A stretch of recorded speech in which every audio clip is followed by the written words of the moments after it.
भगवान बुद्ध अक्सर अपने प्रिय शिष्यों को उपदेश देते समय कोई ना कोई कथा अवश्य सुनाते ताकि उनके उपदेश सरलता से समझा जा सके।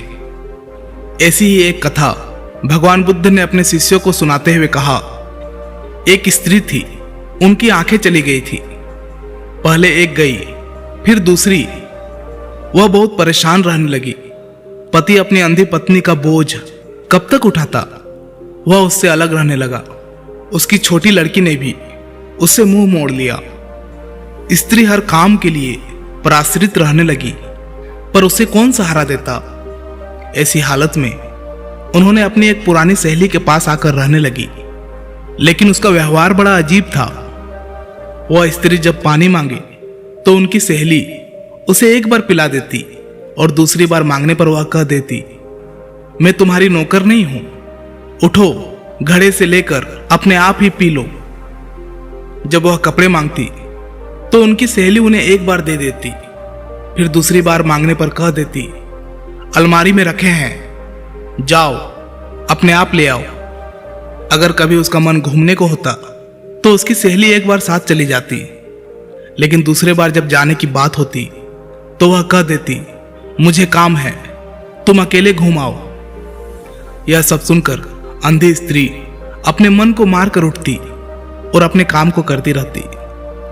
वास्तव में सच्चाई यही थी कि सहेली उसे कम प्यार नहीं करती थी और ना ही उसके कामों से बचना चाहती थी, लेकिन वह बार बार दया दिखाकर उसको सदा के लिए अपाहिज नहीं बनाना चाहती थी। वो ये नहीं चाहती थी कि उनकी अंधी सहेली हमेशा के लिए अपाहिज बनकर रह जाए।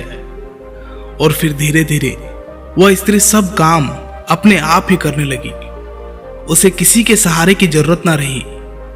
तब वह अंधी स्त्री ने समझा कि उसकी सहेली ने उसके ऊपर बहुत बड़ा उपकार किया है, और फिर वह अंधों की एक संस्था में चली गई और वहां जाकर उन्होंने ना जाने कितने असहाय भाई बहनों को अपने पैरों पर खड़ा होना सिखाया।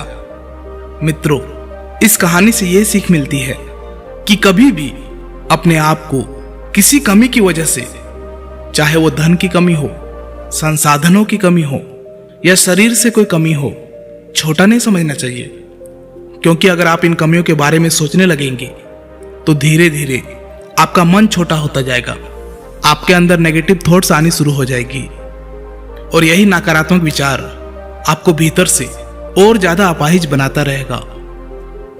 फिर चाहे वास्तव में आपके पास कोई कमी हो या ना हो, लेकिन आप हमेशा एक अपाहिज की तरह अपने आप को कोसते हुए अपनी जिंदगी गुजारते रहेंगे।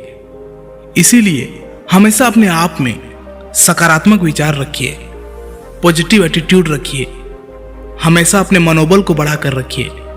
फिर देखेंगे कि आपके लिए सभी काम, सभी गोल्स आसान होता चला जाएगा। मित्रों, आशा करता हूं कि इस वीडियो से आपको कुछ सीखने को मिला होगा। अगर इस वीडियो से आपको कुछ सीखने को मिला तो इसी तरह के मोटिवेशनल वीडियोस पाने के लिए चैनल को जरूर से जरूर सब्सक्राइब कीजिएगा। फिर मिलता हूं कोई नई वीडियो में, तब तक के लिए धन्यवाद।